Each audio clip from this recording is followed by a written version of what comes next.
So welcome Cecilia, welcome Dragan to our water show live here, not live, but let's say from the DHI booth here from the IWA. Quick introduction, right? That's a polite way. So we have here Cecilia Wennberg, which is the Executive Vice President for Water in Cities from DHI. Welcome Cecilia. Welcome Cecilia. And we have Dragan Savic, the CEO of KWR, Water Cycle Research Institute, and former chair of the IWA Digital Water Program Committee. Welcome, Dragan. Welcome, Dragan. Thank you. Dragan, first question to you. What is the role of the IWA for the water industry? IWA is a membership organization and it works for the benefit of that membership. So, spreading the word about best practices, about the innovation in the water sector, about changes necessary in governance, in other areas, but in our case, particularly in the digital water transformation of the water sector, really. So on that digital transformation, you were in the same group, so the subgroup of the IWA, which you were leading. What's the role of a subgroup for the layman, so for me? Together with Cecilia, we were in that committee that was trying to come up with all the best ideas from the digital water sector, create white papers to share with the membership, showing what are the innovative ways, tools that we could or that have been also applied in practice, not just theoretical, but real ones. So one of the initiatives that Cecilia brought was that we have a list of case studies that we can share with the membership. I have a quite direct one for you, Cecilia, which is you have a company which might have an agenda in such a subgroup. So how is it to sit together with people who might be your competitors, who might be your customers? Does it change the relationship you have with them? I think from my personal perspective, IWA is, again, going back to what Dragan just said, is a membership organization. So the engagement there is very much coming from us as individuals, as persons. We have our own drive to be part of IWA because it enhances our knowledge base, our opportunities in the industry and our network. So that's the starting point. Then of course DHI is also there. DHI has an agenda in this and there is a good reason why we are engaging in the digital committee of IWA. Looking at DHI and how we work, we've always been supporting the knowledge sharing, the capacity building and the benchmarking. So for us it's not new to be in a peer group of colleagues, competitors, whatever you call it. It's just natural for us. And we think that drives, and really in the end, we all benefit from that, collaborating together. And that's so much interesting because we have heard this today, right, from Aarhus. Even Aarhus is saying partnership is pretty much important, and you are saying same, right? SDG 17. SDG 17 is about partnership, and you are saying IWA doesn't matter whether there are some other competitors. Cooperation, collaboration is the most important factor. Isn't that one of the keys for the industry, that we should come closer together? For instance, I have the automotive industry. They are developing something up to a certain point and then they split. But then they have a basis. Shouldn't we have something similar for the water industry? I could say, first of all, we are in the water crisis. Climate crisis is really exemplified in water, so we need to act. And digital is something that we have to strive at, but also it's how do we organize ourselves. Water crisis is also a governance crisis. I think this is where IWA comes in. This is where we come in together in these partnerships, because you cannot have a governance structure without partnerships. And I was really inspired by the high-level panel on Monday. Somebody said super partnerships. I've heard that. Yeah, we need to look into creating these super partnerships if we want to move forward, if we want to get out of this water crisis. Cecilia, I mean, you're from Denmark, right? You're from here, or let's say Scandinavia. You have a very good overview. We talked about that. Denmark, Scandinavia is always on the top, right? Happiest country, sustainable, always on the top. So what can we learn in terms of cooperation, or what can you deliver? What others outside Scandinavia, outside Denmark, can be taken, for instance, for the utilities? So I think from the Danish water industry, if we take that as the starting point, is that there has always been a strong partnership partnering between the companies and collaboration. We are going out together in the world, supported by the foreign affairs or by whatever alliances that are set up by the Danish state. And they're of course supporting also financially, but we've always been going as a team, as a group.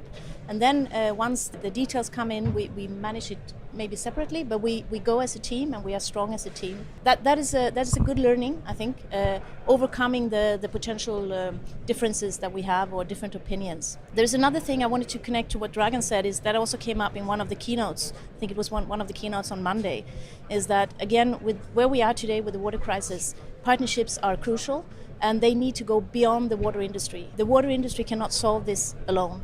I think that's also a change, also in the IWA mindset, maybe, that we are expanding the partnerships, the contacts, the network, also to go very much outside of the direct water industry. So that's a key for the future. I think also we don't have all the knowledge in one or two organizations. That's why we need partnerships. Everybody brings something to that partnership. So I would have two challenging questions. So sorry, I have to be the devil's advocate a bit. You mentioned the word water crisis, and I think we can all agree that there is arguably a water crisis. In a water crisis, is the priority of the word to look at the way we go digital with water? Isn't that a first world problem? So I think we had a good discussion yesterday on this. What does digital mean in terms of what can we implement in different parts of the world to overcome the water crisis? And there was a comment from a lady. She said, watching all these digital solutions that she has now been presented to during the conference and working a lot in developing countries, her first immediate reaction was, wow, this could never be done. It's too expensive. We are not there. We are not able to bring this in. I think talking digital, that's again one of the challenges of the digital water, is to find those solutions that are cheap, smart, and easy to implement. And perhaps we are not yet there, but that's really the other side of the coin in terms of digital water to solve the water crisis. But again, digital is not the one solution. Well, I could only say that the digital tools or innovation doesn't only come from the first world, if you wish. So there are innovations in Africa, in India, that we could learn from. For example, digital water kiosks in India are really interesting. You get a kiosk that is connected to IoT, that has solar power on top, treats water, and like a bank teller, you put your card or your money in and you draw water from it. In Africa, the biggest penetration of digital is mobile phones. So now people who don't have a bank account, they can pay for water services through their phones. So it's not just the realm of the developed world. He said something very interesting. Cheap, smart, and easy, right? So how are the Danish or the Scandinavian utilities with that? With the smart, easy, and what was the other one? Fast solutions. I think it's again also in Scandinavia we have a wide diversity of utilities. For us, the larger ones, the big ones, which might be small in a global context, but for us they are the big ones. Yeah. They are less than 10, from 500,000 to 1 million inhabitants. But then we also have a quite large group of very, very small utilities with their own challenges. So they're being remotely located. They also need to find these solutions with mobile digital solutions. They have a different infrastructure, and they are also working with implementing these smart solutions which can help them and that are perhaps not that expensive, but really can bring some value to how they can be more efficient in their management of the water. Which leads me to my second challenging question actually, which is, you mentioned these 10 utilities in Denmark or in Scandinavia, which are a bit leading the way. And you said that Scandinavia is somehow anyways leading the way. I would say IWA, if you attend the Congress, probably you're in the 1-2% of the people which are really early adopters within the water industry. And within those 1-2%, I would expect the digital persons to be, again, the early adopters among the early adopters. So on one hand, awesome, kudos, because you are making that ball roll and you're bringing the full topic forward. On the other hand, how do you transfer from this early 0.1 or 0.2% of the industry, and how do you deploy so that you really address those water challenges and you bring it to the masses? What's the go-to market? Just a comment there, I think we should also be humble because there is also a lot of innovative utilities around the world and we are learning from them. We see ourselves as leading in some cases, but there are really a lot of good examples across the world, not least in Asia and the US, Africa, as you mentioned. IWA is a great event in that case because we are learning from each other. So it's not just one party coming in or bringing in whatever leading knowledge that is, but we are also learning from the others. Back to collaboration, SDG 17, yes. yeah. So when it's about go-to-market, I think it's again through the partnerships, we try to identify where is it that the solutions we might have make sense and where they might get traction and interest. And then in some other markets, they have great solutions on their own or already in place. So that's the balance of this of the water industry. But still, you're an innovator, Dragan. You even came here by hydrogen car, if I'm right. Yes, so that's correct. Don't you sometimes get frustrated because you would like things to go faster? Yes, and I agree with you. We're not going fast enough. But I also want to remind all my colleagues in the digital world or digital water world that it's not about technology, actually. It's about people. Mm-hmm. And we forget that. We kind of focus on the technological side of things and it works and we want it implemented and get frustrated when it doesn't get adopted. And I would just draw an example from the history of technology when we used to have VHS tapes. So he don't know VHS anymore. Okay, he's very young. Yes, I know. VHS tapes. So you had the machine that you put your tape in and you reproduce your video on TV. So VHS tapes were not the best technology at the time. They were Betamax that were better. But the VHS was released into open kind of technology by their inventors, and everybody copied it and everybody used it. Technology may be good, maybe less kind of top, depends how we manage to integrate it with the human, both people at the utilities, you know, the top bosses that they have to accept, but also the people that are going to use the technology. So for me, technology plus this human element, that's the key to success. But that's a perfect bridge, Dragan.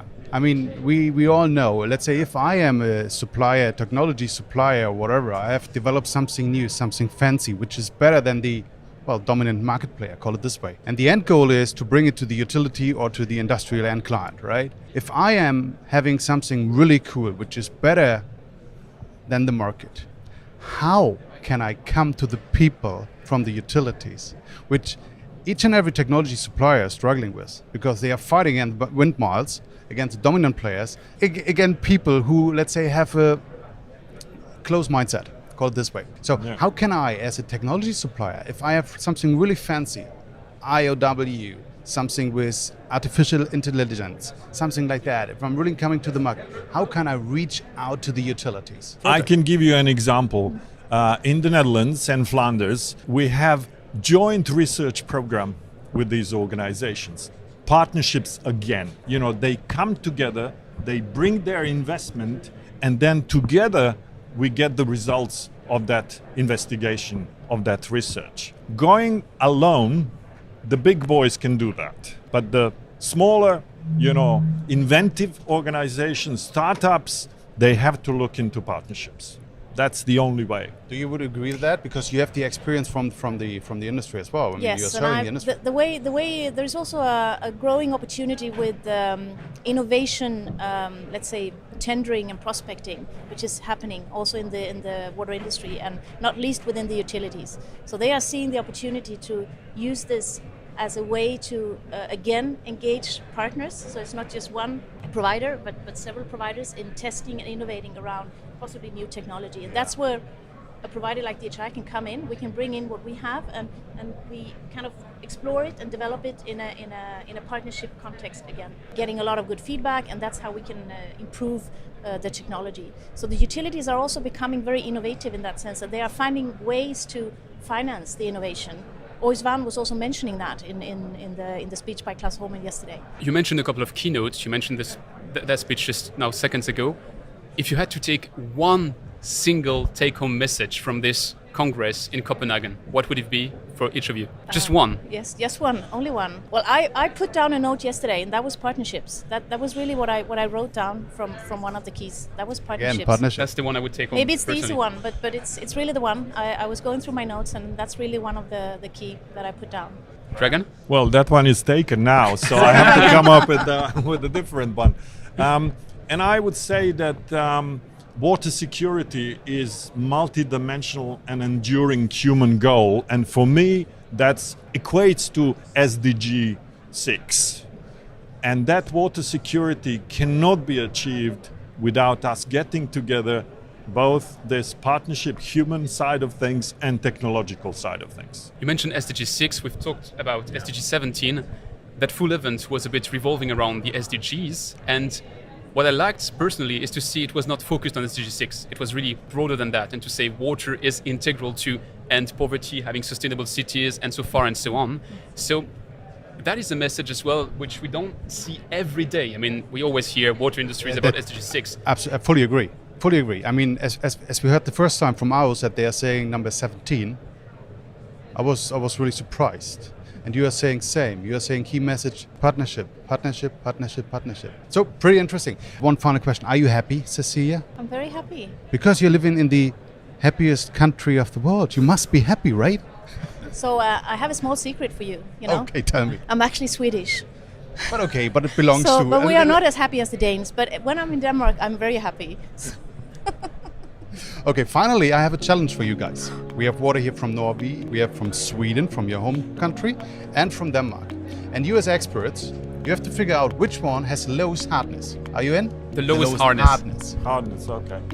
Yeah, this is when This is the what expert it is. fails. Of course we do. So- Of course we do. Dragan, that's for you. You have to drink everything out because we have to look underneath. Because you put some numbers on them. Okay.